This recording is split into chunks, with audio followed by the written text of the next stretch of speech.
of our people. Mr. Speaker, having said that, let me say a few words on the intervention of the Leader of the Opposition.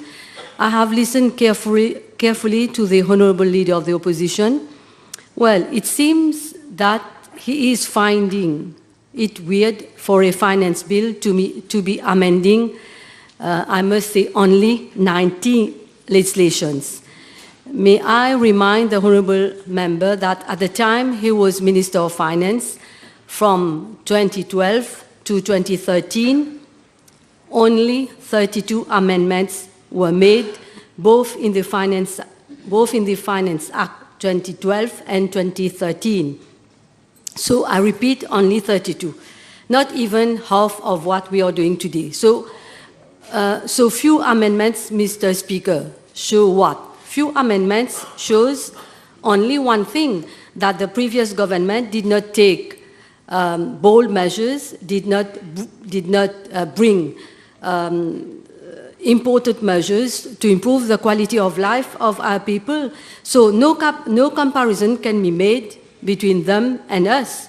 So, Mr. Speaker, this is not the first time also that a finance bill is amending legislations, so we are at ease with it. Mr. Speaker, my intervention will be restricted to amendments in legislation pertaining to my ministry with respect to both the social integration and social security division. I'm sure that other members on this front will tackle other clauses of the bill.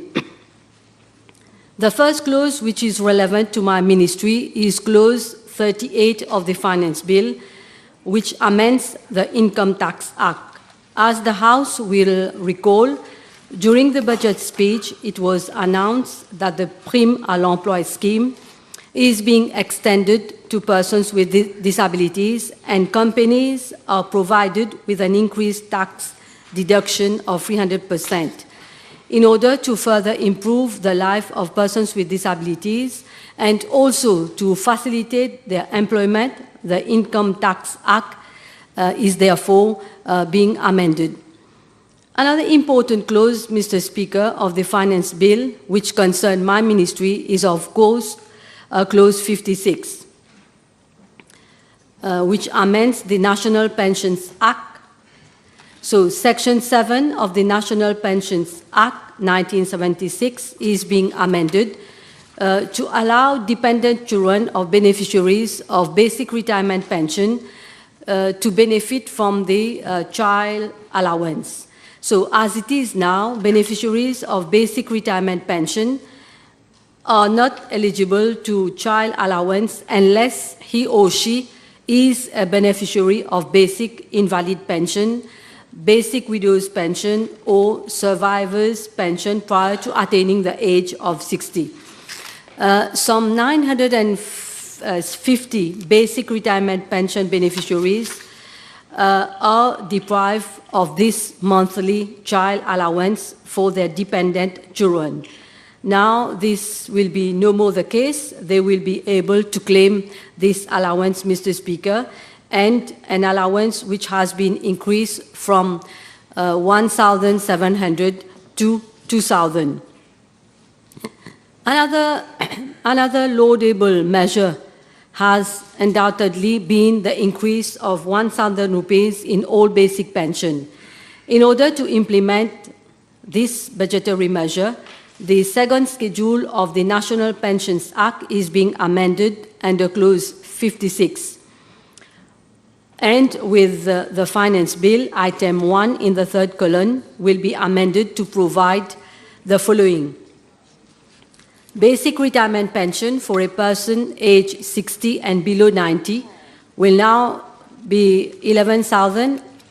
Age 90 and below 100 will be 18,710. Age 100 and over will be 23,710. Widow's basic pension will increase to 11,000. Orphan pensions will be 10,000. Child allowance will be 2,000. And with the 1,000 rupees of CSG allowance under the Social Contribution and Social Benefit Act 2021. Those above 65 will get a pension of 12,000 rupees. Between 90 and 99 will receive a pension of 19,710, and our centenarians 24,710. Mr. Speaker, I will now come to an amendment which is very important, and so I am here referring to clause 56. Amending the 6th schedule of the National Pension Act, Mr. Speaker. This amendment is another big step towards improving the life of persons with disabilities. It is not unknown to members of the House that the award of the basic invalidity pension to persons who have suffered amputation needs to be addressed in a proper manner. So I have to acknowledge that this matter indeed needed our attention, and it was high time to bring some amendments to relieve those persons, Mr. Speaker. So let me give you some context. The 6th schedule of the National Pensions Act 1976 sets out the percentage for each type of disability resulting from amputation. For example, the percentage of disablement for loss of leg above knee would be between 40 to 70%. This makes the applicant eligible to the basic invalidity pension. However, loss of leg below knee would amount to a percentage of only 30 to 42%. Thus, the person is not eligible to the basic invalidity pension. This is also the case for loss of arm above and below elbow, Mr. Speaker. So with the new budgetary measure, the finance bill is repealing the existing 6th schedule of the national pensions regarding the percentage of disability for amputation and replacing it by a new one so that the disparity I have just mentioned is fully addressed. Thus, an individual who has been amputated or lost his or her arm or leg shall benefit from the basic invalidity pension of 11,000 rupees. I must say that this new and landmark measure was not easy to bring, but our willingness and determination made it possible, Mr. Speaker. So this is the kind of government that Mauritius deserves. Now, Clause 78 of the bill amends the Social Integration and Empowerment Act 2016, an act which this government introduced in December 2016 as a testimony of its robust commitment to fight poverty. It was a first of its kind in the history of Mauritius, which made provision inter alia for the setting up of a dedicated ministry mandated for social integration and empowerment. We came forward with the Marshall Plan to better cater for the vulnerable people, and we all agree that without the Marshall Plan, it was very difficult to provide support, empowerment to the most needy. So over the years, I must say the Marshall Plan has proved to be an essential tool in the fight against poverty. So for the first time in history, our government has made provision for a monthly income support to be paid to SRM household, and today we are increasing the household income in order to benefit more people. So Clause 78 amends the schedule of the Social Integration and Empowerment Act 2016 so as to reflect the budget measure to increase maximum household income threshold from 10,500 to 14,650, so an increase of more or less 39%, Mr. Speaker. Following the revision of the threshold I have just mentioned, so the monthly income support of our beneficiaries are being adjusted accordingly. Now that the poverty threshold has been increased, this means that automatically more families will become eligible under the SRM. Allow me to say a few words, Mr. Speaker, on one of the budget measures, which is to provide NGOs registered under the National and Social Inclusion Foundation with duty-free vehicle. It is in this spirit that Clause 20 of the Finance Bill amends the Customs Tariff Act to provide for a duty-free vehicle for NGOs registered with the National Social Inclusion Foundation. Similarly, Clause 28 amends the Excise Act to make provisions for the duty-free vehicles such as van, cabin vehicle, Mr. Speaker. So, Mr. Speaker, these are a few things I wanted to say on the finance bill. So as you can see, Mr. Speaker, I have limited myself to the amendments which concern my ministry. So I am happy to have been able to bring my humble contribution to the present legislation. Thank you.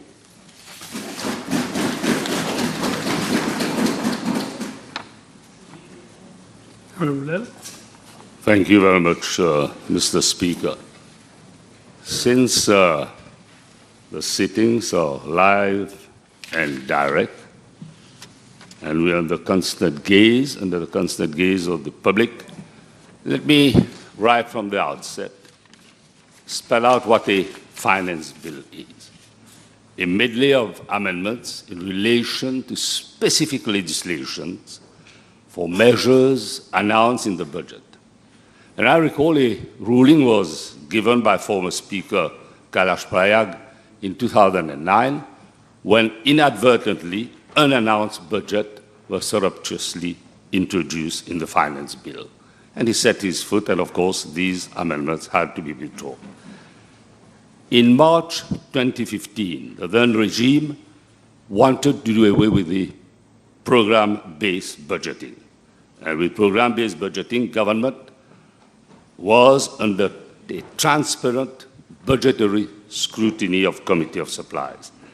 A committee of the Standing Order met to examine Standing Order 52 and 73 and propose a return to an outdated exercise, although IMF, I was told, was informed. I still believe the program-based budgeting has its merits. Mr. Speaker, let me quote and state what the bill is now today. It's a long title and reads as follows. This bill is to provide for the implementation of measures announced in the budget speech and for matters connected, consequential, and incidental thereto. This is what you said earlier. But it is a floodgate. Now, the question that begs an answer that irrespective of amendment proposed by late Senator Jagannath in March 2015 to amend the standing orders, we are yet to be told where in the Erskine Bill, which is the Bible of Parliament, is it said that those amendments to standing order are in order and parliamentary correct. This is what we call tacking. Tacking is perhaps legal in the minds of those who will bend the rules, but is not legitimate. Mr. Speaker, let me come to specific amendment.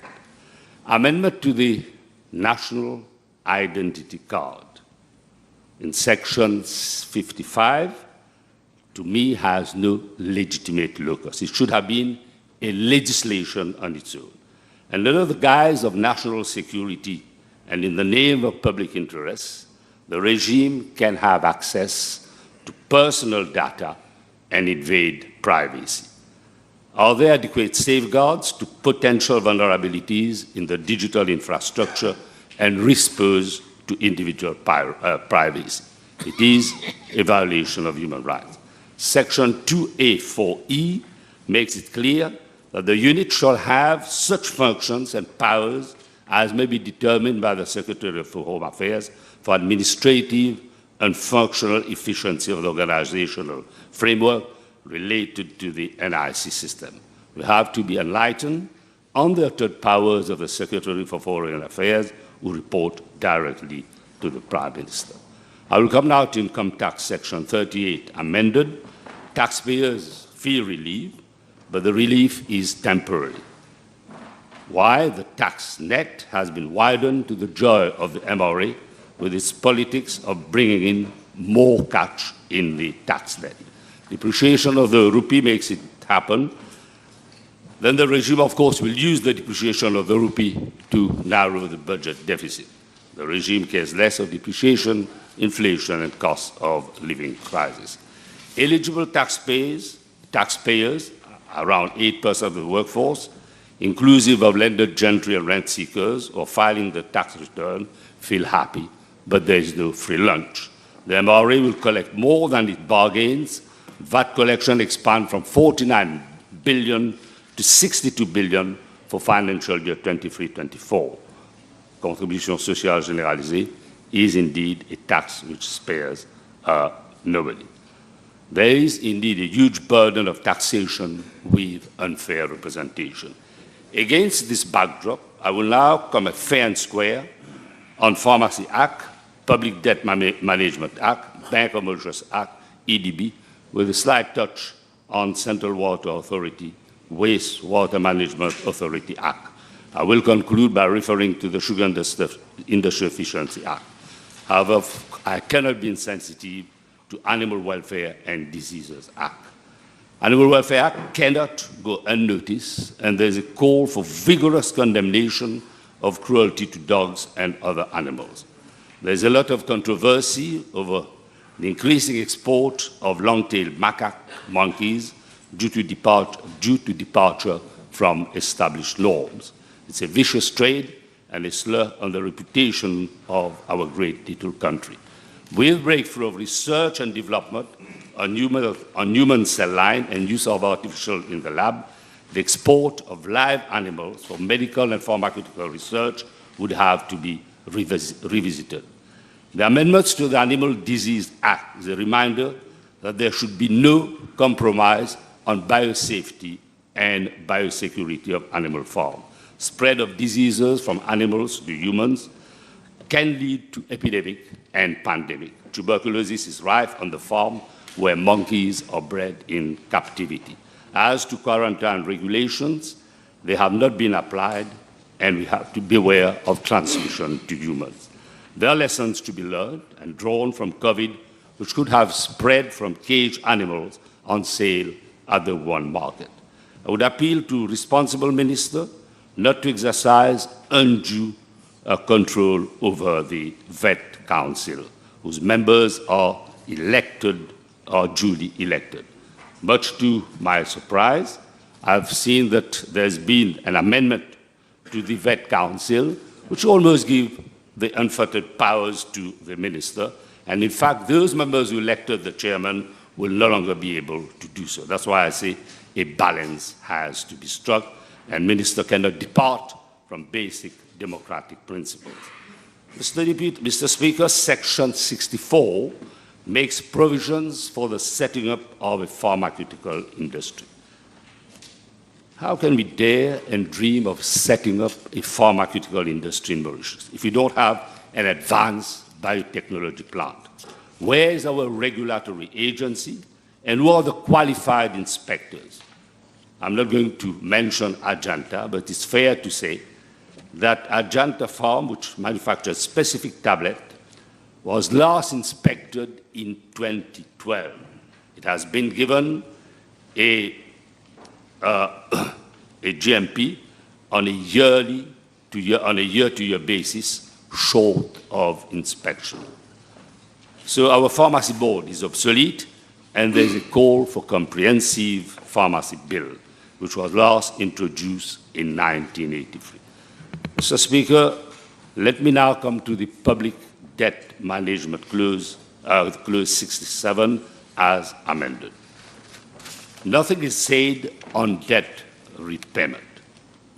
In Mauritius, the scenario will spell disaster. The leader of opposition did mention it, if corrective measures are not forcefully taken to redress the economic situation. By the way, Mr. Speaker, the minister is yet to define the meaning of non-strategic sectors. And he has also to inform how he will halve inflation, reduce debt, and make the economic growth. The maximum public sector debt to GDP ratio for any fiscal year is increased to 6 to 80% in the current bill from the previous 65% in the previous Public Debt Management Act. The Minister of Finance would have to inform the House where the spending cuts would come from and if taxes would increase to achieve the long-term target of reducing the public sector debt to GDP of 60% within the ensuing 3 fiscal years. The remedy proposed by IMF is not limited to a ceiling on budget deficit only. IMF has also set a ceiling on overall borrowing requirements to control borrowing from the outset. I was quite surprised in reply to a PQ put by Honorable Ramphal on government borrowing requirements, domestic and foreign debt. The Minister of Finance could not provide the relevant information in respect of loan from World Bank to finance, among others, a series of projects, especially those in the construction of a new airport in Rodrigue.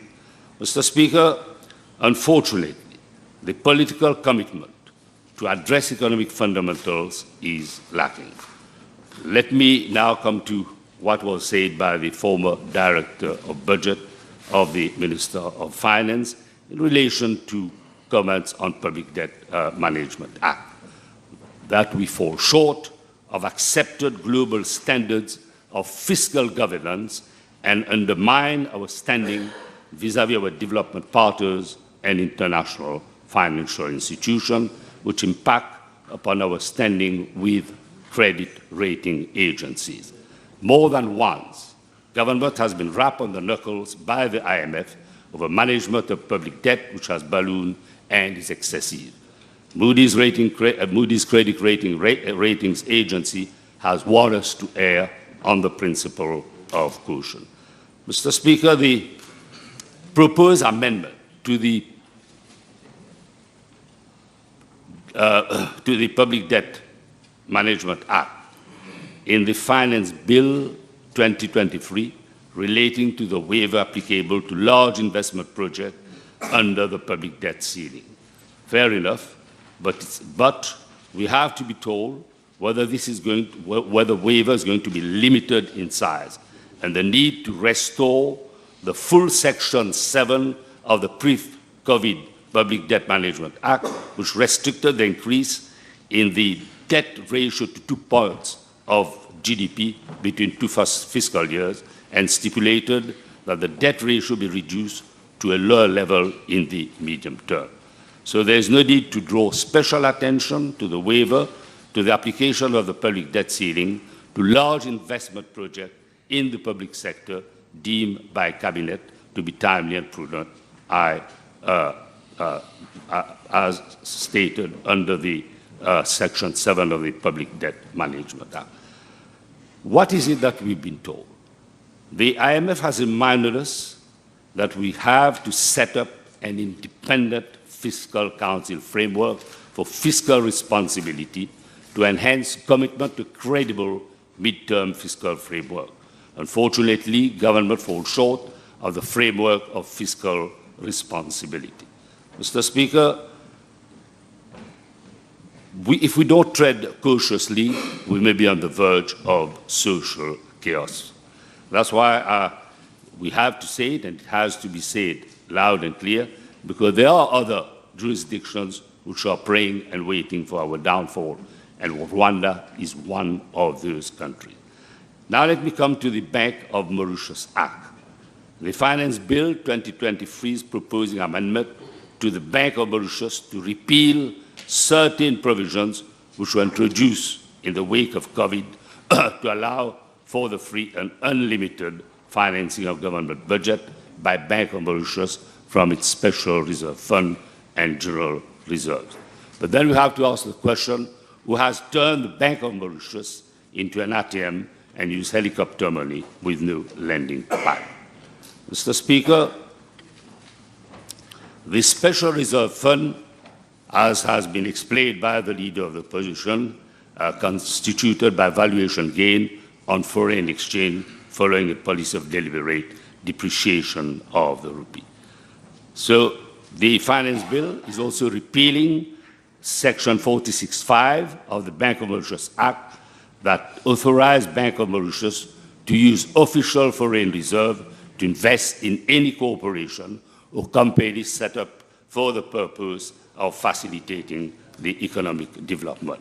Much has been said about the Mauritius Investment Corporation, but let me remind the House that the amount of investment from the MIC that has gone into the airport of Mauritius Holdings.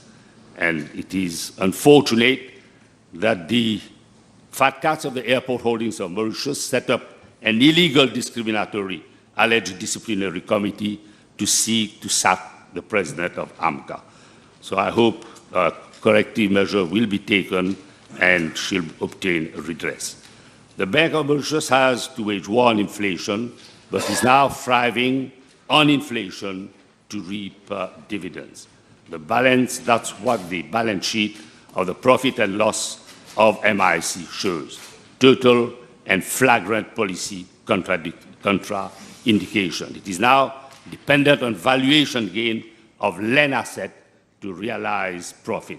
So don't be surprised if tomorrow we are told that Bank of Mauritius contemplate a merger with Landscope. Bank of Mauritius is now engaging in land speculation. These amendments to the Bank of Mauritius Act will put a stop to future monetary deficit financing and helps towards, hopefully, the normalization of monetary policy to restore its effectiveness in controlling inflation, which is a preeminent central bank objective. These amendments, unfortunately, are necessary, but not sufficient. Bank of Mauritius requires, and this is what we were told by former ministers of financial services, that Bank of Mauritius requires a new legal framework, recapitalization, and renouncement of the MIC. So we still have to be told where MIC is going to relinquish that money, which should be, of course, relinquished by the Bank of Mauritius. Will it go to government, to the Development Bank of Mauritius, to the State Investment Corporation, because it undermines the monetary policy credibility and effectiveness and adds credit risk to the Bank of Mauritius balance sheet. In 2021-2022, MIC recorded a loss of 1.5 billion on account of rupees on account of investment in airport holdings, offset by a valuation gain on its land asset bought from Omnicane. The valuation of MIC quasi-equity investment with conversion clauses is a complex exercise, and there are serious doubt that MIC accounts indeed reflect true and fair value. The audited financial statement of MIC for year 21-22 are still awaited more than a year after the financial year. Mr. Speaker, let me make a few comments in relation to amendments to the Economic Development Board.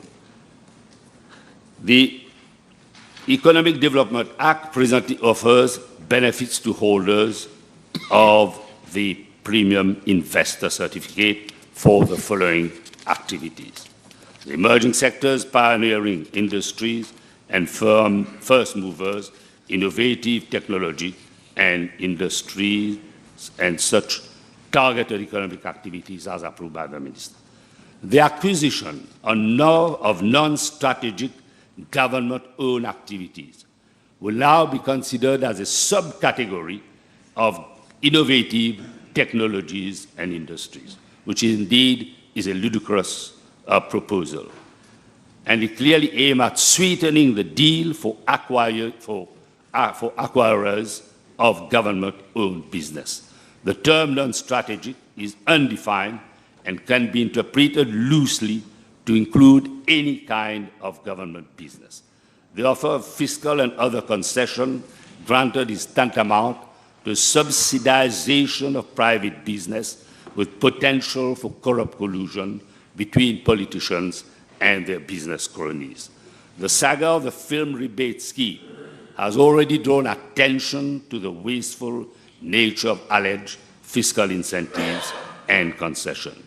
Government is desperate to unload its poorly performing public enterprises like the casino companies, the National Insurance Company, and Mobank in order to fund the government deficit and avoid raising public debt further. But the fiscal sops being offered today will increase future financing needs and lead to higher public debt tomorrow. Let me, Mr. Speaker, refer to what happened in UK. In UK, privatization of Thames Water is a financial disaster, and the taxpayers are being fleeced. God knows what the regime will do with the Wastewater Management Authority and CWA. The House will recall that when Honorable Colin Davilu was DPM and Minister of Public Utilities, government had started discussion with the IFC over affairage, which is not dissimilar to concessions or a PPP. A PPP, public-private partnership of CWA, with government typically responsible for capital expenditure. Mr. Speaker, the private-public partnership project has been shelved and set aside and was subject of discord between the Prime Minister and the Deputy Prime Minister, the then Deputy Prime Minister.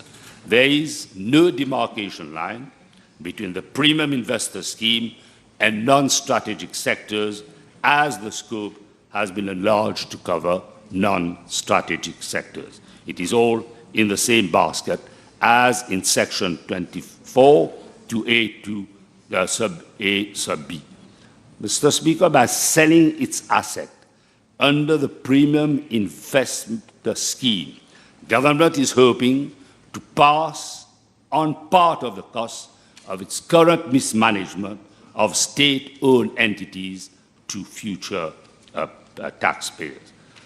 Let me now come to a host of questions which I did ask when I intervened on the budget in relation to migration policy to develop the new economic sectors.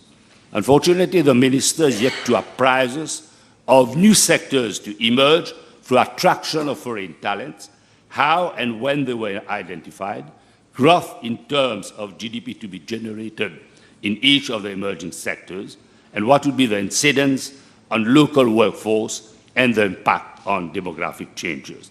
I am all for, but I need answers, and we want to see more elderly people coming to stay in the golden homes, as in the practice in Thailand. But we don't have to change the rules and goalposts simply to meet the needs of cronies. Let me now come to the SI Act Clause 82. Despite amendment to the SI Act with insertion of a new Section 27, that is Section 27A, year in, year out, land under sugarcane cultivation is decreasing and stands at 38,000 hectares as of now. But where is policy coherence to rehabilitate abundant land under sugarcane?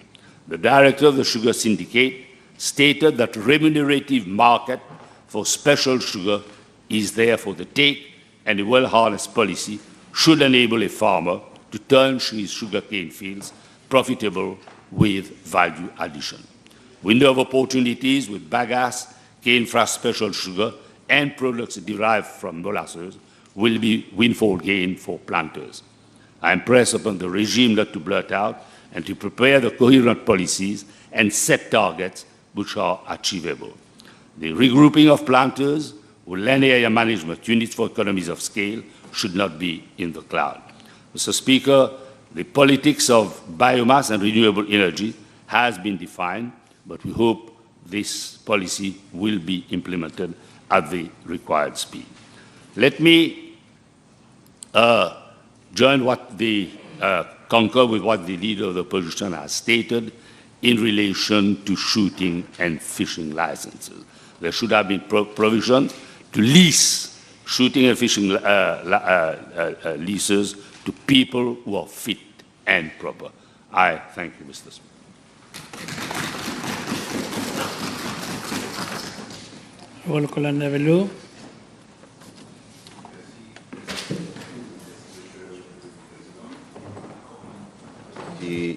Merci, Monsieur le Président.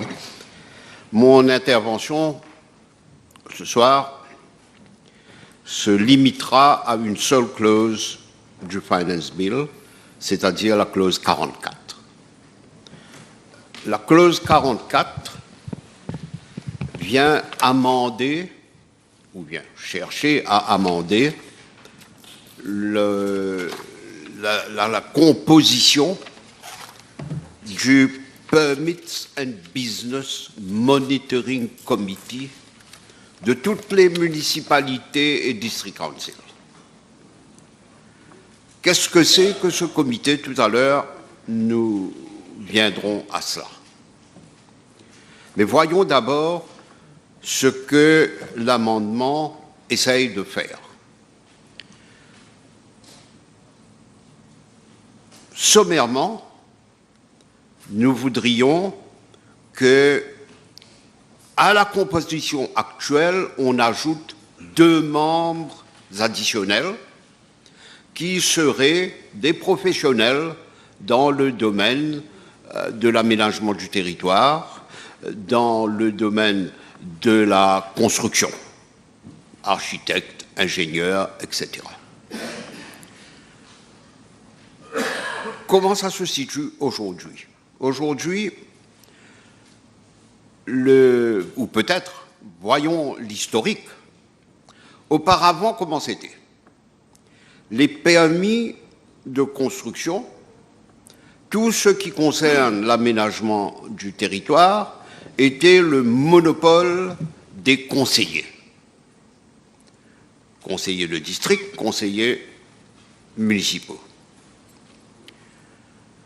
Ça a malheureusement péché par un excès de démocratie peut-être, mais cela avait mené à l'époque à toutes sortes de festivals, surtout dans quelques municipalités où on faisait la pluie et le beau temps avec les permis de construire. En 2016, il y a les élections municipales. Il y a ensuite les élections villageoises et conseil de district. Et le gouvernement d'alors, dirigé par Sir Anirudh Jagannath, décide qu'il faut mettre bon ordre dans cette affaire. On ne peut pas laisser des conseillers qui sont par ailleurs des gens qui ne sont pas nécessairement des professionnels dans le domaine. Et Anirudh Jagannath avait dit, allons mettre les officiers aussi dans le comité. On ajoute le comité et on diminue le nombre de conseillers. Qu'est-ce qui s'est passé? En 2016, dans le Finance Act de 2016, l'acte numéro 32, ou plutôt 38 de 2016, il y a la section 32 qui vient dire ceci. Le Permits and Business Monitoring Committee va être composé de 2 catégories de personnes. D'abord, les officiers. Chief Executive et les chefs de département, il y en a 3, Land Use and Planning, Public Health et le 3e, infrastructure publique. Donc ces chefs de département, plus le comité, le Chief Executive, rentrent dans le Permits and Business Monitoring Committee que nous allons appeler maintenant PBMC. Mais de l'autre côté, il y a les élus. Le maire, ou bien le Lord Mayor, ou bien le chairman va présider le comité et avec lui, il y aura 4 conseillers. Comprenons bien ce que le gouvernement de 2016 fait. Une balance entre les chefs de département, le chief executive, qui vont emmener le côté technique, le côté professionnel, et puis les conseillers qui seront majoritaires, 5 contre 4, parce que les conseillers, eux, ils connaissent l'endroit, ils connaissent les nécessités du développement et ils savent ce qu'on a besoin pour leur ville ou pour leur village. Et c'est ce 5-4 qui a toujours, depuis 2016 jusqu'à maintenant, dominé tout le développement des villes. Et nous viendrons tout à l'heure sur ce que sont les pouvoirs de ce comité, d'immenses pouvoirs, milliards. On parle de milliards là. C'est pour ça que j'ai demandé d'intervenir, de prendre la parole, parce que c'est trop important, cette clause 44 du Finance Bill. Donc, c'était ainsi la commission, la composition. Aujourd'hui, le ministre des Finances vient avec une proposition. Il vient nous dire 5-4, la balance était en faveur de la démocratie. Parce que quand tous les officiers marchent d'un côté et que tous les conseillers marchent de l'autre côté, les conseillers ont toujours la majorité. Et ce projet de loi de la clause 44 veut insérer un pouvoir au ministre, bien ajouter 2 membres qui seront des professionnels, pas n'importe qui. 2 membres professionnels et nous verrons qui ils sont un petit peu plus tard. Le projet de loi, et allons voir ce qu'il dit, si vous me le permettez, nous allons lire ensemble une partie de ce bill, de ce projet de loi. The Permits and Business Monitoring Committee shall comprise of, j'espère qu'on va corriger ce lapsus calami, parce qu'on ne dit pas comprise of, mais enfin c'est écrit comme ça, shall comprise of 2 additional members who shall be independent and qualified in the field of architecture. En d'autres termes, on vient ajouter une dose de professionnalisme dans le comité. Mais attention, on dit que ces 2 membres shall be independent. Je ne sais pas independent de qui, independent de quoi, mais they shall be independent and qualified. C'est pour ça que l'amendement que j'accueille de tout cœur, proposé par le ministre, à plus tard, au stade de comité, va bien préciser comment se fera la sélection de ces membres additionnels.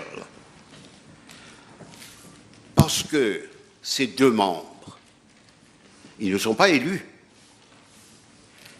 Ils ne sont pas issus du vote.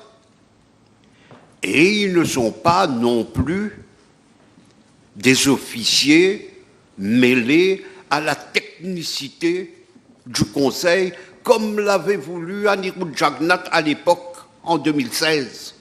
C'était ça l'idée, je me souviens très bien. C'était ça l'idée de Anirudh Jagannath. C'était qu'on mette une balance technique dans la démocratie régionale, car la démocratie est un outil important. Le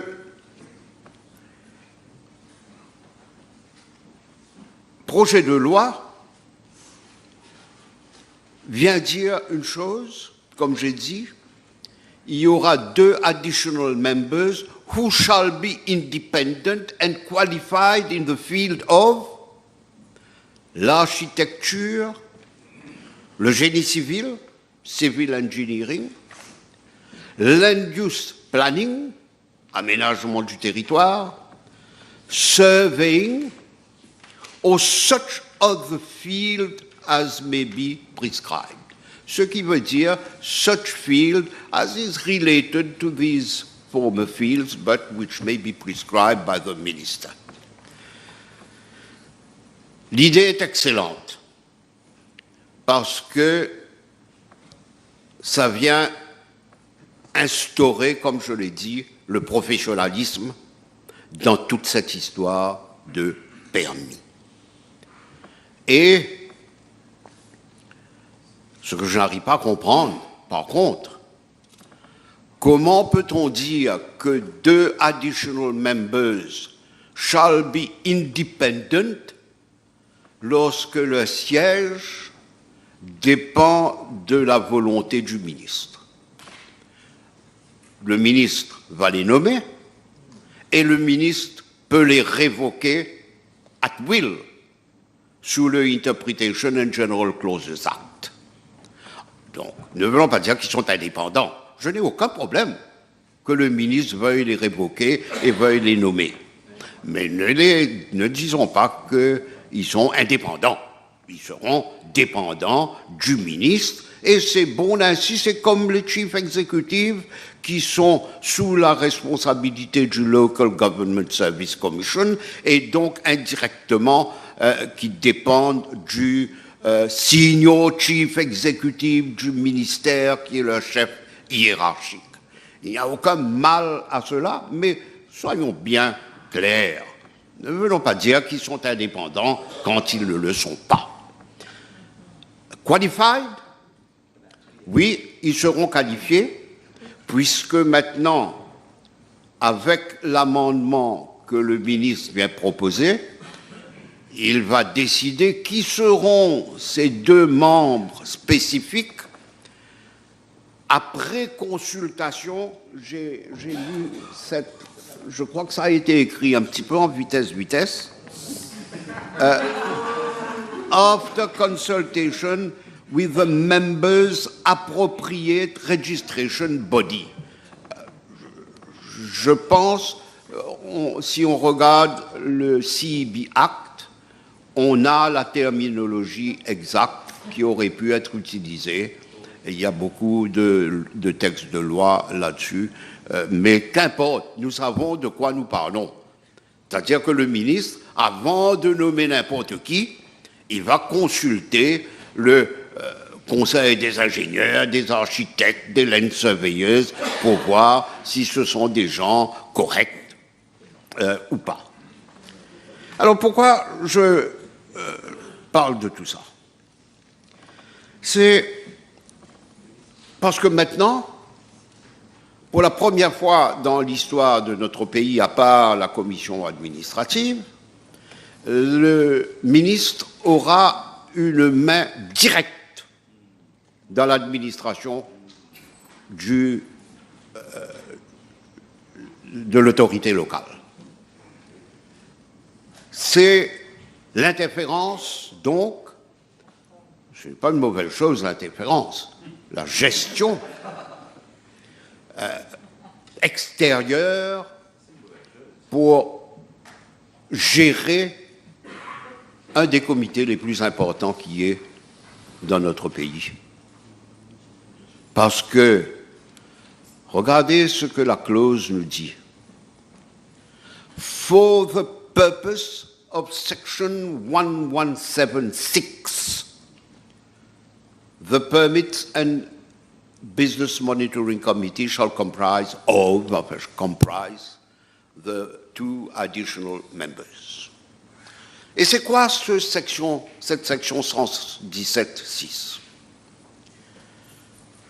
Ça vous dit ce que le PBMC peut faire. Peut-être qu'on ne le réalise pas très souvent. Le PBMC est l'organe le plus puissant que vous avez à Maurice, surtout avec tous les axes de développement qui ont commencé depuis 2015 et qui continuent. Nous l'avons vu aujourd'hui avec le Finance Bill. Le PBMC processes every application for an online planning permission or a building and land use permit, having regard to the provisions of the Building Control Act, the Environment Protection Act, the Mauritius Fire and Rescue Service Act, the Planning and Development Act, and the Town and Country Planning Act, and the Planning and Development Act, and any guidelines issued under those acts. En d'autres termes, depuis la simple muraille que vous voulez monter en 2 voisins du village et le Tribeca Mall, des milliards passent par le PBMC tous les mois. Tous les mois, nos conseillers municipaux, les officiers, et maintenant les 2 additional members. Alors intéressant de voir ce que Anirudh Jagannath avait fait en 2016 et de voir la progression qu'on essaye de faire aujourd'hui.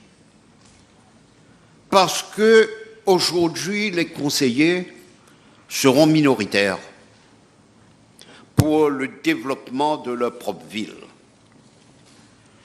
Et le ministre aura nommé les 2 membres qui seront bien évidemment, qui auront à suivre la politique générale du ministère des autorités locales. Et voilà tout ce qui se passe. Et tout cela avec comme backdrop l'amendement que nous venons de faire au Local Government Act. Je dis ça parce qu'il y a des affaires qui sont en cours en ce moment et qu'il faut bien faire attention à ce que l'on fait. Nous avons passé une loi afin de permettre à ce qu'un comité technique commence son travail sur la réforme du local government, des autorités locales, des collectivités locales. Est-ce qu'on doit municipaliser toute l'île Maurice? Est-ce qu'on doit réformer le système de local government? Et surtout, tout le monde qui a parlé ici avait parlé en faveur de la démocratie régionale et de la grande autonomie que nous voulons mettre. J'ai pris la parole moi-même. Le ministre avait pris la parole, tout le monde qui a pris la parole des 2 côtés de la Chambre, même si nos avis divergeaient, nous avions un but. C'est qu'on disait, il faut revoir, réformer notre système. Maintenant, est-ce qu'on doit réformer le système pour que le ministre nomme tous les conseillers des municipalités? Peut-être.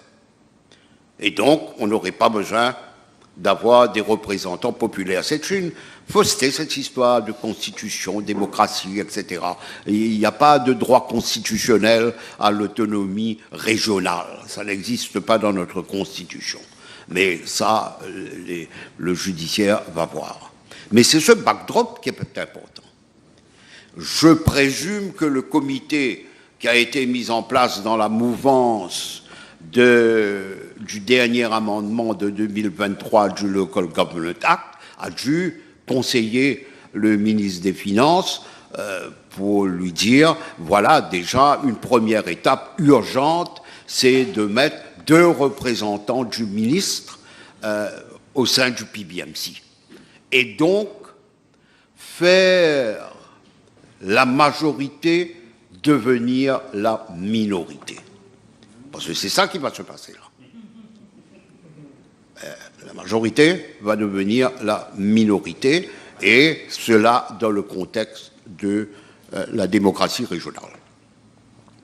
J'ai parlé donc de la composition du PBMC, mais j'ai également parlé d'immenses pouvoirs. Ce sont des organismes extrêmement puissants. Et ces 2 éléments doivent cadrer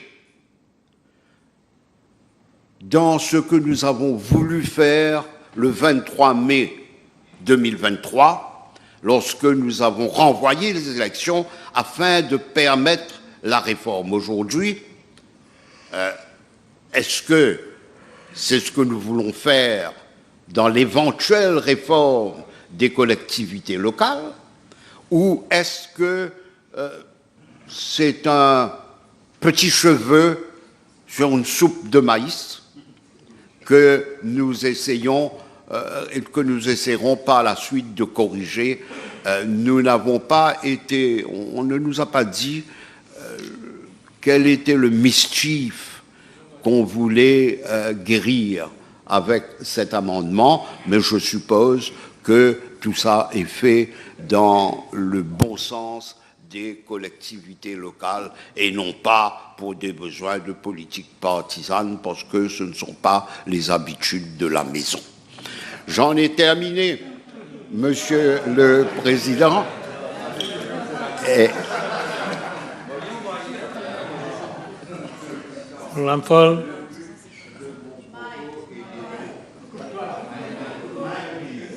Le but de mon propos, je ne comprends pas pourquoi on coupe le micro.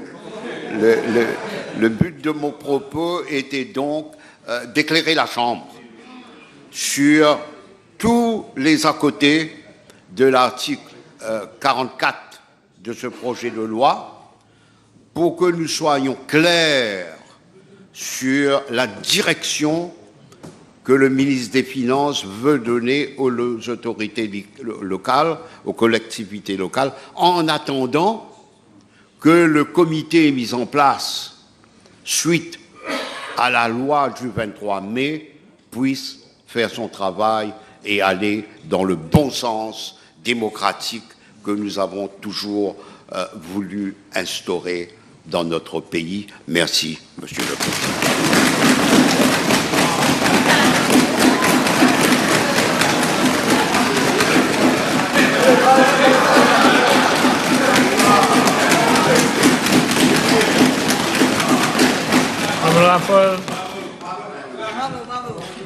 Mr. Speaker, let me start by congratulating the previous orator for having osé to think differently from what the government is proposing.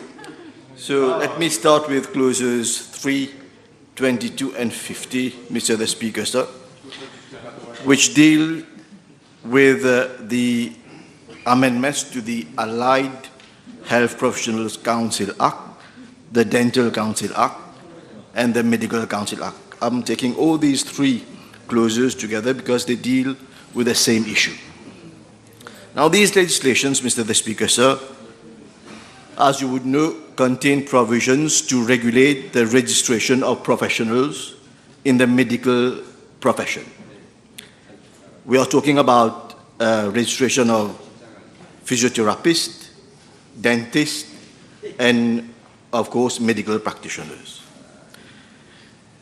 Now, the amendments to these legislations, amongst others, seek to introduce a duration clause, which provides that at the expiry of 30 days from the effective date, the effective date being the date when an application for registration has been submitted together with all the relevant documents.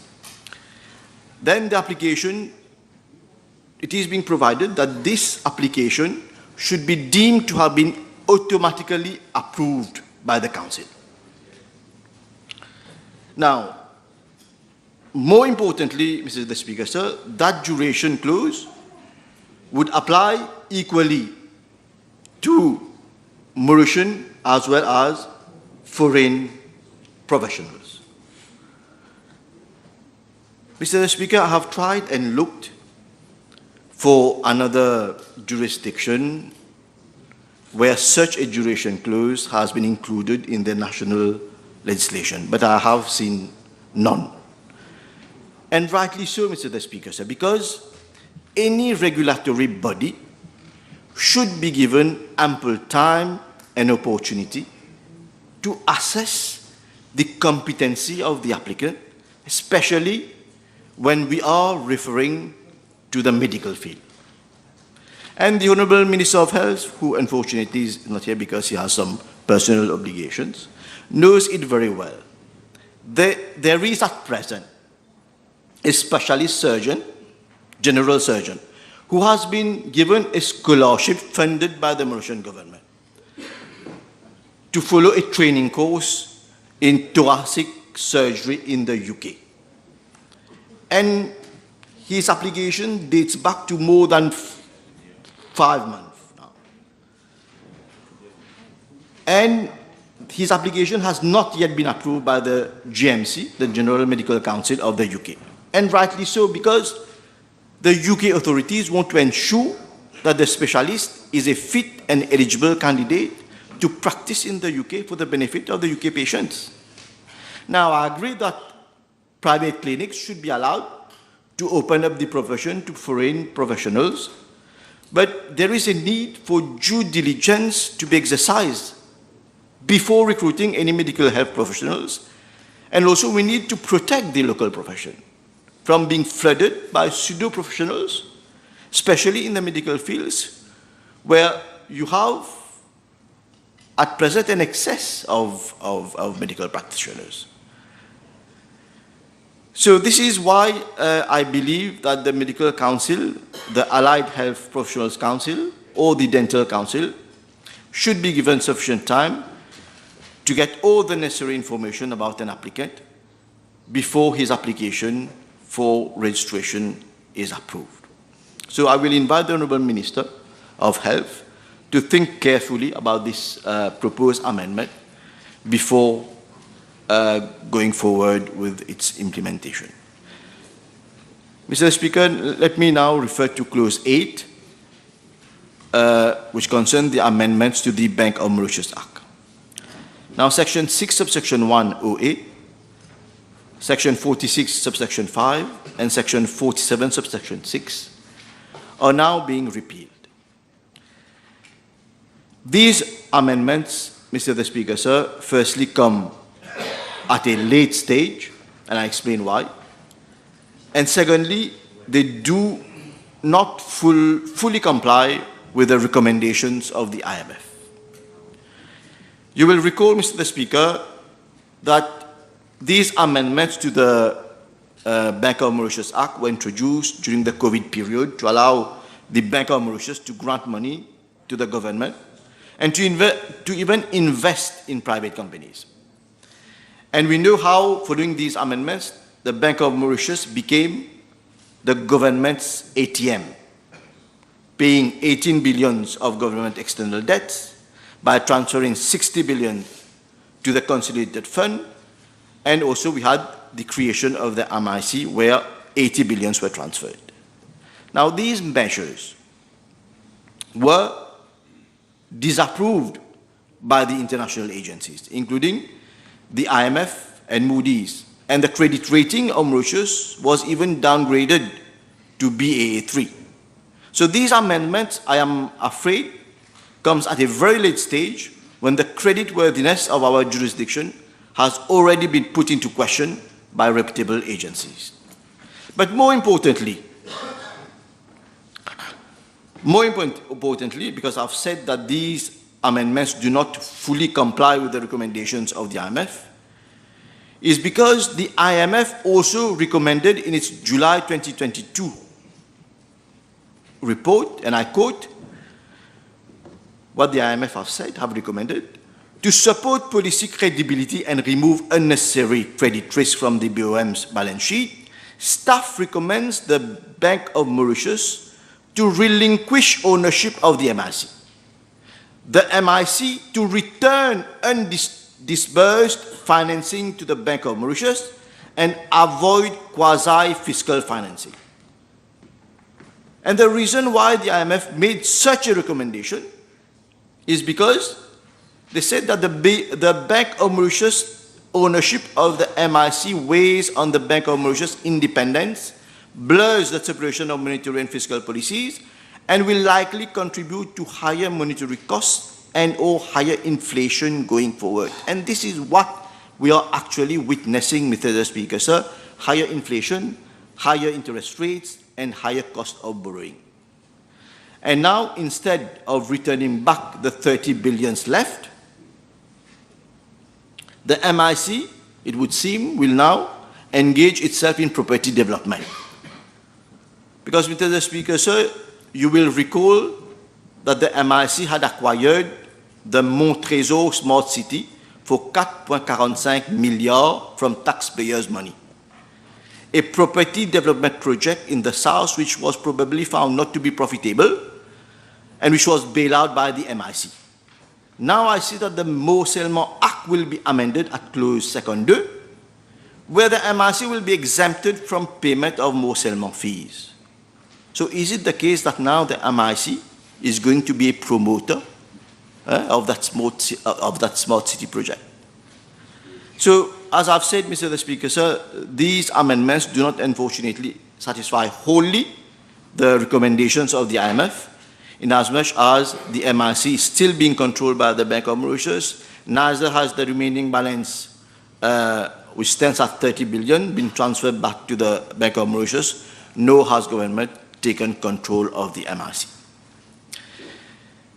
Mr. Speaker, let me very shortly refer to the amendments to the Public Debt Management Act, clause 67, which seeks to amend the Public Debt Management Act to reintroduce a debt ceiling, but this time not at 60% to GDP, as it used to be prior to the last amendment, but the debt ceiling has been raised to 80% to GDP. Now, true it is that the IMF has recommended that given the fact that the economy is exiting the pandemic, a new medium-term debt anchor could be set at 80% to GDP. However, to say that our public debt, sector debt, as a percentage to GDP stands at 79% and is within the debt anchor is an illusion. This is because our debt to GDP ratio is based on an inflated GDP, but in nominal terms, the debt has increased significantly. As said by the leader of opposition earlier on, our our debt in nominal terms has doubled since 2014. On the 27th of June 2023, Mr. Speaker, I had addressed a PQ to the Minister of Finance, PQB/856. I asked him to provide details on the domestic and foreign debts contracted by government since 2015, including details about the interest and service charges, especially the impact of the depreciation of the rupee on the foreign loans. And I was told, and I quote, Mr. Speaker, sir, because sometimes it's good to remind the ministers what they have said. And the minister said, Monsieur le Président, je remercie l'honorable membre pour cette question. Je lui explique que les informations actuellement sont en cours de compilation et seront très prochainement présentées et déposées à l'Assemblée. And you will not be surprised, Mr. Speaker, sir. As of today, I'm still waiting for the compilation of the debt to be tabled by the minister in the library. Well, Mr. Speaker, let me very briefly go to the amendments to the, with respect to the Economic Development Board Act. Mr. Speaker, the EDB, unfortunately, I have to say, has lamentably failed in its mission over the past few years to bring in productive foreign investment, despite the resources that are being given to them, despite the amendments to the law that are being proposed, despite the creation of new schemes. I recently asked a PQB/1015 last week on the officers of the EDB situated abroad in relation to the expenses and the FDI generated for calendar year 2022. The Minister of Finance was not here. The question was answered by Honorable Bola.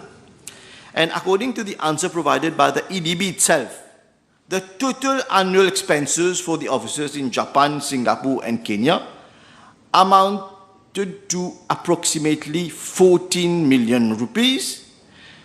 And, Mr. the Speaker, you will be surprised. The amount of FDI generated by these three officers was zero. So, and I think the Honourable Minister should decide whether we are going to continue wasting public funds or close down some of these inefficient officers. I also asked the PQB/122 last year with regards to the cost incurred by the EDB during the Dubai Expo. I was told 43.9 million were spent, excluding expenses for ministerial delegations. And the Minister of Finance said in his reply, and I quote again, with regards to the investment in the pipeline, and he said, j'ai également été informé par l'IDB que 18 pistes importantes ont été générées dans le secteur bancaire, l'hôtellerie et l'immobilier, les pots francs et la logistique et le TIC. 8 projets sont déjà dans le pipeline de l'IDB pour s'installer à Maurice ou s'approvisionner à Maurice avec un montant d'investissement estimé à 4,5 milliards. Where are we with the 8 projects, Honourable Minister? Where is the 4,5 milliards d'investissement? From the figures provided by the EDB, from the whole of the UAE, we have obtained FDI amounting to 2.1 milliards, not even half the amount that was forecast by the Honourable Minister. And even worse, according to the press release of the Bank of Mauritius on gross direct investment flows, excluding global business sector, the total FDI for 2022 was approximately 27 billions, out of which 15 billions came from real estate, which are non-productive investments. Mr. the Speaker, sir, concerning the amendment to facilitate the sale of non-strategic assets, that is, we are talking about the MoBank and the NIC. On the 9th of May 2023, I asked the Honourable Minister of Finance in a PQB/451, where matters stand with regards to the sale of those non-strategic assets. And you will not be surprised again, Mr. the Speaker, that this question, despite not having been reached, was not withdrawn from the order paper, has remained unanswered since the 9th of May 2023. But what is more important is that this measure was announced in the previous budget, 2022-2023, and was supposed to bring in 22 milliards to reduce our debt deficit and consequently reduce our debt to GDP ratio. But again, nothing concrete has come out of this measure. Mr. Speaker, this brings me to the amendments to the Consumer Protection, Price and Supplies Control Act, Clause 17, seeks to amend the Act to cater for the transfer of contribution under the price structure in respect to contribution to the construction of storage facilities for petroleum products, which have already been constructed years back, but we are still paying 65 cents per litre for MoGas and 50 cents for gas oil. And contribution to the COVID-19 Solidarity Fund, we have, COVID is behind, but we are still contributing 1 rupee per litre. And for those contributions to be transferred to the price stabilization account for year 2020 and 2021 rather than to the MRA. Well, this, I suppose, is a one-off measure to cover for the deficit in the price stabilization account. Maybe the Minister can tell us the amount that these two contributions have generated. But these amendments, Mr. the Speaker, sir, unfortunately fall short of the expectations of the consumers, because I had addressed a PQ to the Honourable Minister of Commerce, PQ B/520, where the Minister stated that over 10 billions were collected from VAT, receipt of VAT, excise duties and other contributions on mogas and gas oil. And he also stated, and I quote, Mr. Speaker, sir, as rightly pointed out by the Honourable Member, these are decisions for the government to take, but let me inform the House, I apprise that following a meeting chaired by the Honourable Prime Minister, that is in January 2023, it was agreed that the Consumer Protection Control of Price of Petroleum Products Regulations would be reviewed, as it has been subjected to numerous amendments over the years. It was also agreed that the functioning of the Petroleum Pricing Committee would also be reviewed. In this context, a technical committee has been set up comprising of members of my ministry, the State Trading Corporation, the Attorney General's Office and the Minister of Finance. Discussions are ongoing and further inputs on proposals are being awaited. Unfortunately, we were waiting for major amendments to the law. But unfortunately, the population also is being kept waiting for a complete reform of the Petroleum Pricing Committee, rather than these one-off measures that are being proposed, such as the reduction of 5 rupees per litre on mogas, or a one-off transfer of contribution to the price stabilization account. Mr. Speaker, sir, there are some amendments that I do welcome. The amendments to the Sale of Immovable Property Act. I welcome these amendments, especially in the present context with the increasing rate of interest, where people are finding it difficult to reimburse their loans. The amendments seek to do away with the penalty interest on outstanding amount under a loan or credit agreement with an individual, so that a lender can only recover the capital and interest following a seizure of the immovable property of an individual debtor. And also the fixing of the mise à prix at not less than 90% of the open market value of the property. However, I see that it is being provided that the open market value shall be determined by an independent qualified valuer, but appointed by the seizing creditor. Now, in order to ensure that the mise à prix does really reflect the market price, maybe it would have been advisable to provide for the possibility of the debtor to contest the valuation of the seizing creditor and provide for a counter-valuation if need be. There is also, Mr. the Speaker, sir, I see that the Human Resource Development Council Act is being amended to now reduce the levy for training from 1% to 0.75%, and to increase the contribution for workfare program from 0.5% to 0.75%. It seems that the funds in the workfare program, which is used to pay transition benefit to workers who have been laid off, has depleted substantially, and this is why there is an urgent need to replenish the account. This gives us an idea on the number of workers that have lost their jobs and who are on workfare program given the economic situation. Mr. the Speaker, sir, before I end, I will very briefly talk to the amendments that are being brought to the Civil Status Act, and lastly, the amendment to the National Identity Card Act.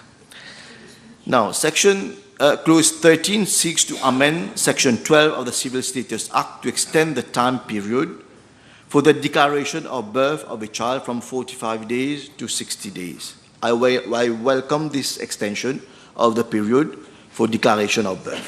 However, Section 17B is being amended to allow the Registrar of the Civil Status to share information to an agency approved by the Minister to whom responsibility for the subject of civil status matters is assigned, that is the Prime Minister, and an agency other than a public sector agency. So the Prime Minister may ask the Registrar to share information which are data protected under the law on an individual other than a minor to a private agency and without the consent of that individual.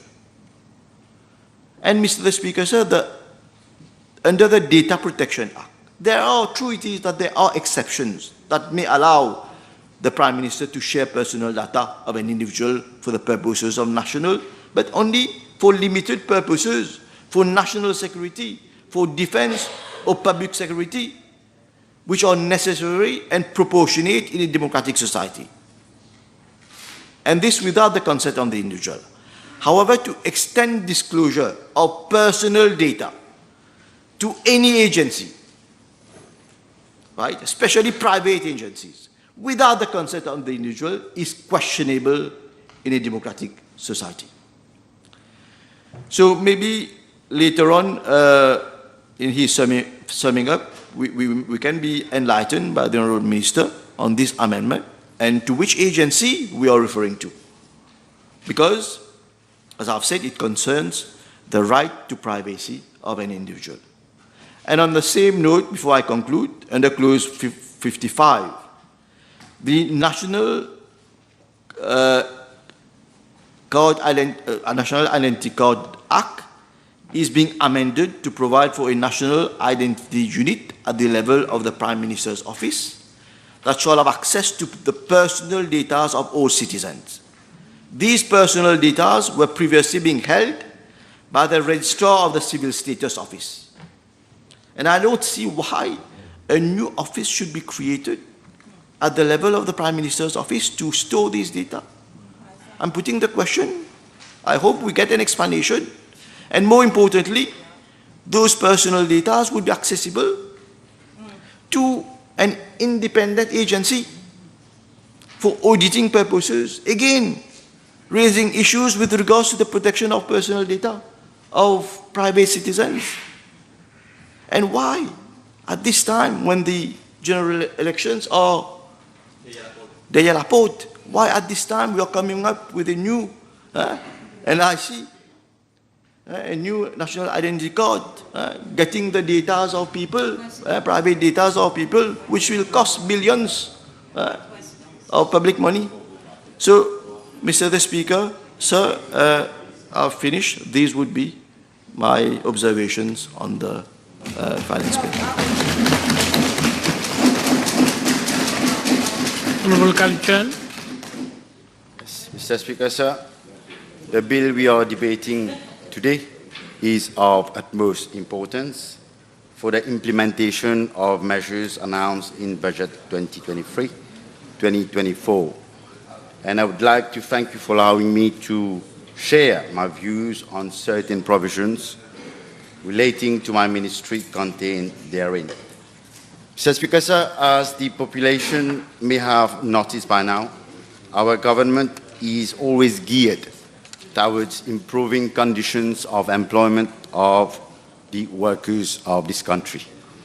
Since I took office as Minister of Labour, Human Resource Development and Training in 2014, I have always made it a must to constantly reinforce the protection of rights of workers in respect of their remuneration, conditions of employment, and job security. The roadmap of our government is clear. We want to reinforce the rights of workers and guarantee them a better equilibrium between work and family.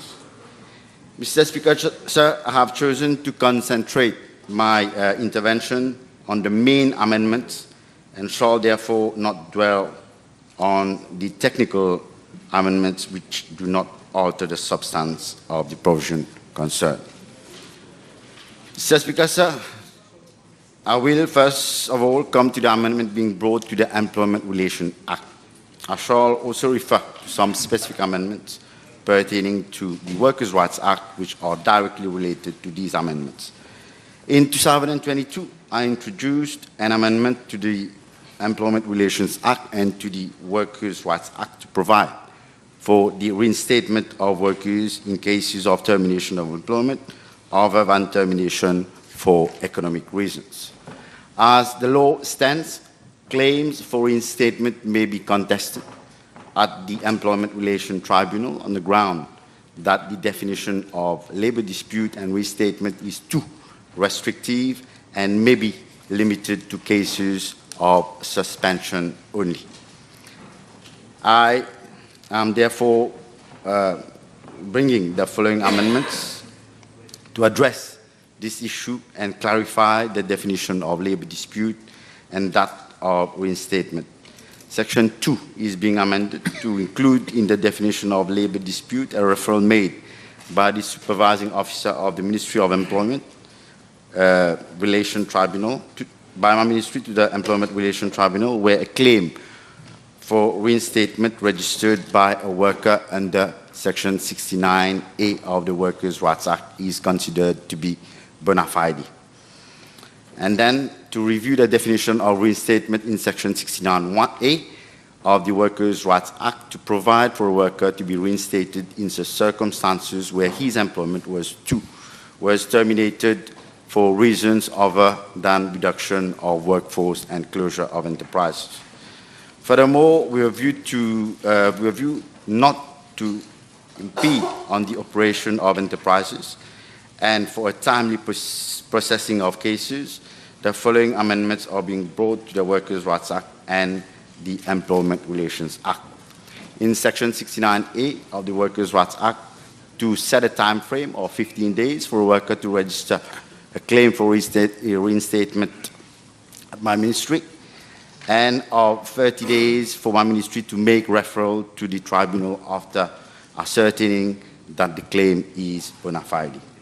In Section 78 of the Employment Relations Act, the time frame for the tribunal to dispose of a case has been brought from 90 to 60 days.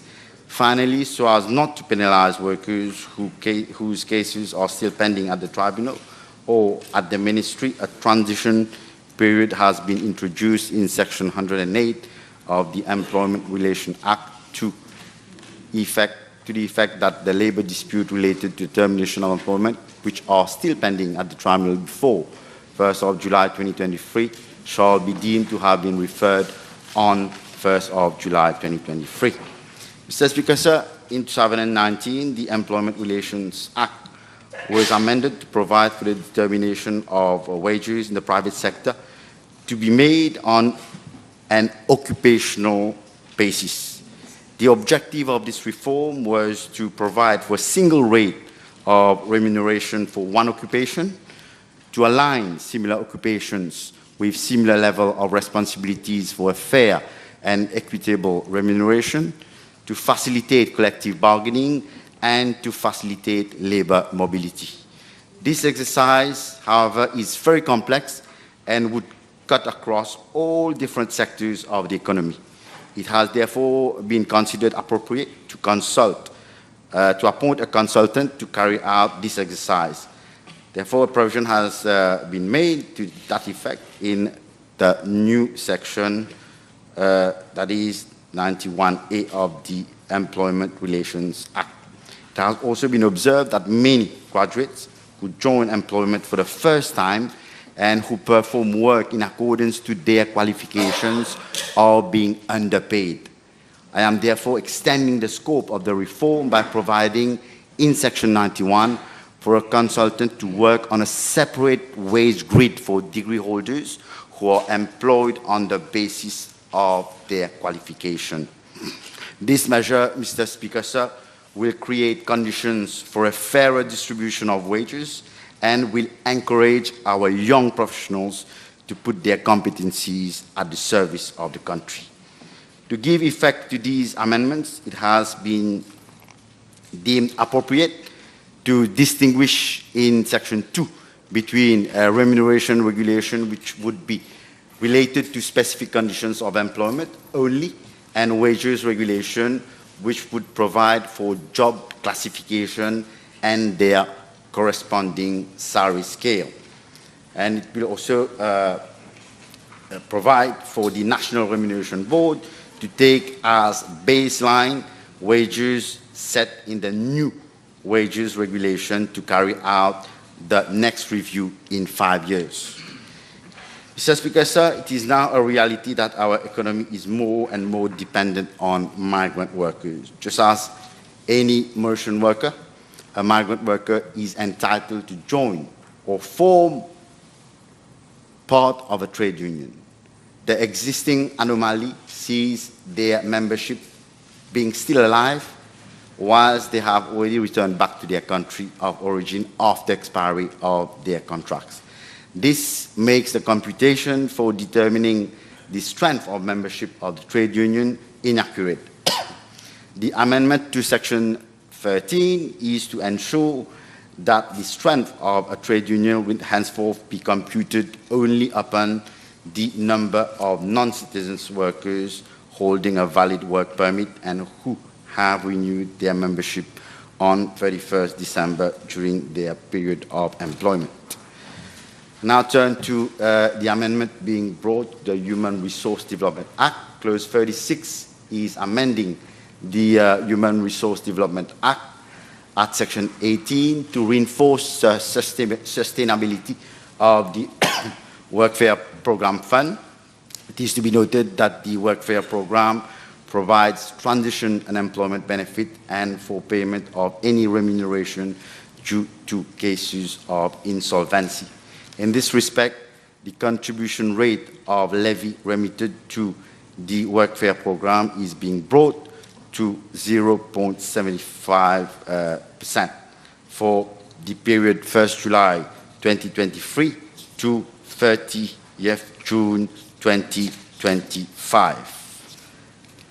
Subsequently, the 7th schedule of the Workers' Rights Act is being amended to align the share of the levy to be allocated to the Workfare Program. Mr. Speaker, sir, let me now come to the National Employment Act.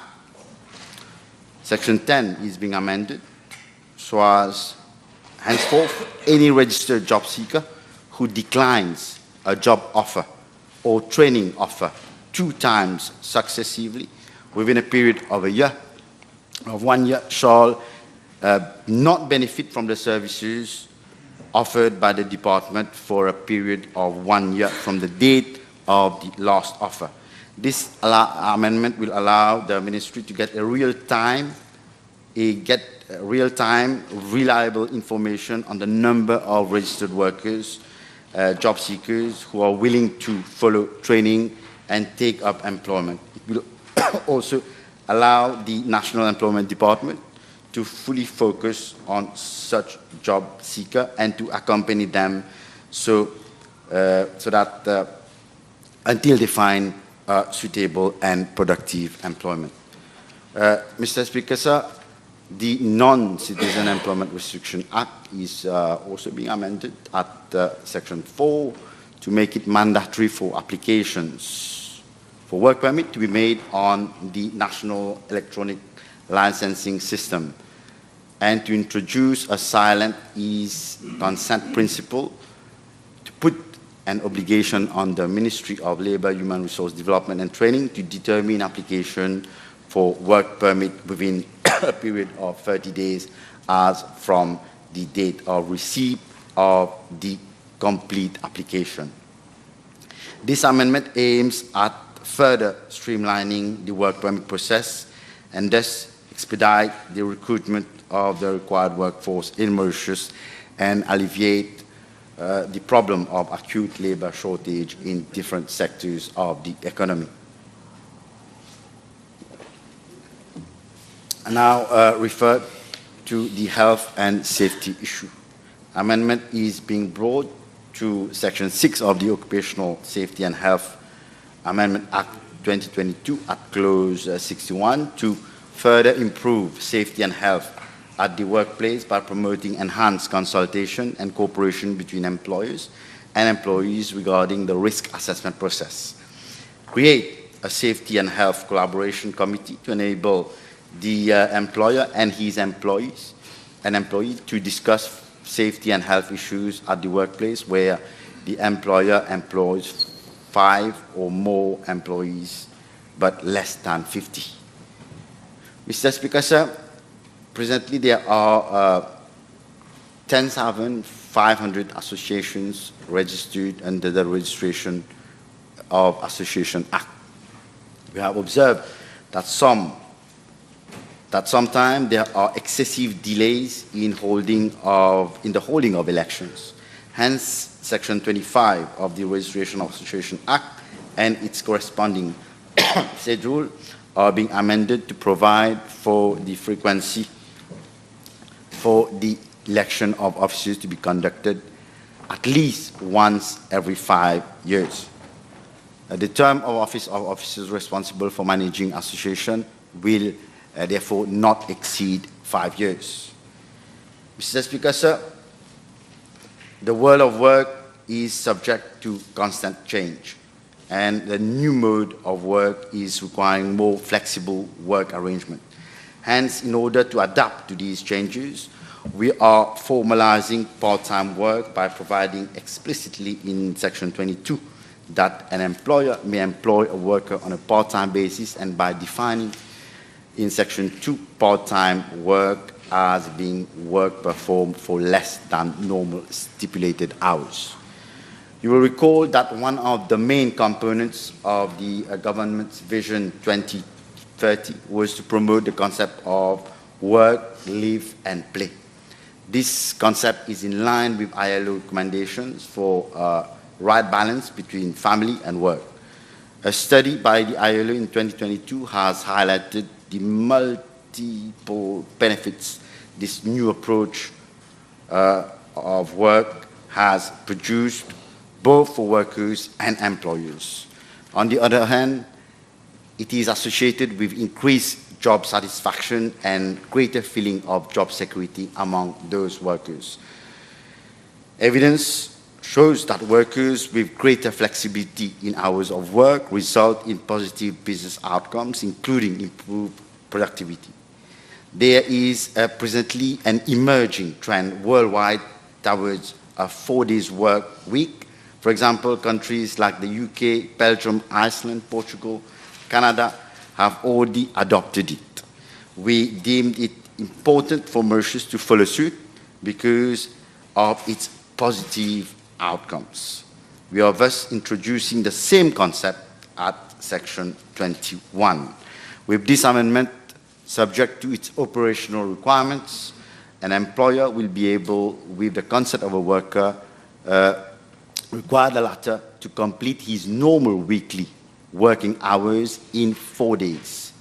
A worker may also choose to work on the new regime with the approval of his employer. It is important to note that under this new regime, all rights and benefits of the workers shall be maintained. Mr. Speaker, sir, the government is coming with the following amendments to increase the purchasing power of the workers.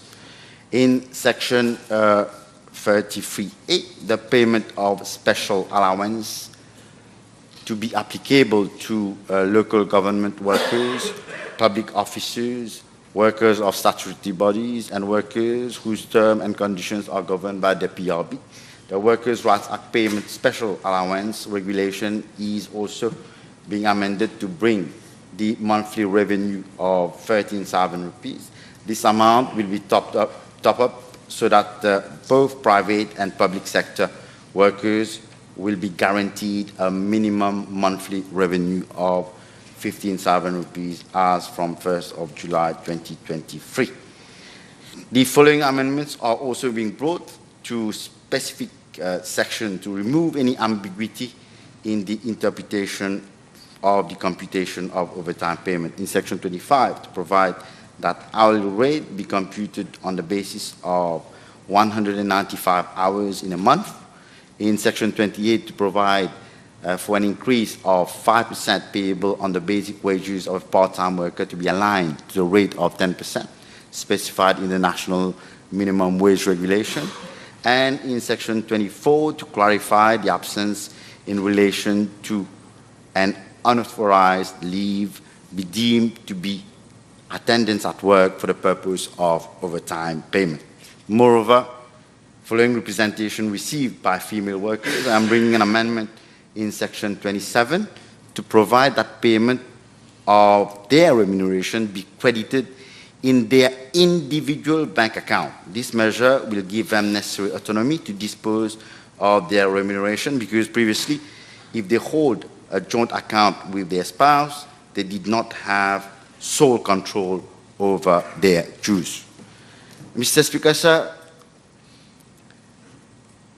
the extreme weather conditions resulting from climate change have raised concern amongst all stakeholders as regard to conditions of work and security of workers. I am therefore proposing the following amendments in Section 32 at Clause 90 through this bill, to provide that, as is the case for cyclone warnings, a worker be paid his normal remuneration where he is required to remain indoors during the period of a safety bulletin is in force, and an employer who does not have adequate insurance cover for workers who would be working during this period be required to take a mandatory insurance policy to cover these workers in case of injury, disease, or death arising out or in the course of their employment. Mr. Speaker, sir, some specific sections are being amended with a view to reconcile work with family obligations. In Section 45, to provide that a worker may opt for his untaken annual leave be accumulated instead of it being refunded. In Section 47A, to provide that a worker may avail of his leave entitlement to care for his child with health-related issues, and a maximum of 10 days of his leave entitlement to care for his parents and grandparents with health-related healthcare-related issues. Mr. Speaker, sir, concerning the critics of the leader of the opposition on the leave granted to workers to take care of their parents or grandparents, I wish to draw his attention to the new section that is at Section 47A, subsection 2, paragraph E, where a provision has been made for an employer, before approving the application of leave of a worker, requests any information from the worker, including whether the parent or the grandparent is under or his or her direct care. In any event, Mr. Speaker, sir, that 10 days leave will be deducted from the worker's leave entitlement, that is from his annual, sick, vacation leave, or any leave that he or she is entitled according to the provision of the Workers' Rights Act. So if there is any abuse on part of the worker, it will be to his or her detriment. Mr. Speaker, sir, again, for entitlement of this leave, a worker shall submit the birth certificate and medical certificate of a child, like I've just explained. In Section 52, to provide that in addition to the 3 weeks leave, a female worker who suffers from miscarriage be granted another 5 days leave on full pay. In the new Section 52A, to provide for an employer having more than 250 workers, provide free of charge childcare facilities to workers having a child age 3 years old on or outside the premises of the workplace. Following the remarks made by the leader of the opposition again, Mr. Speaker, sir, I informed the House today that a guideline will be worked out in consultation with all stakeholders for the proper implementation of this measure. In Section 53, to clarify that where a male worker or his spouse has adopted a child aged less than 12 months, the male worker be also entitled to paternity leave of 5 working days. That is, with a view to ensure that the same treatment is provided to the father. Mr. Speaker, sir,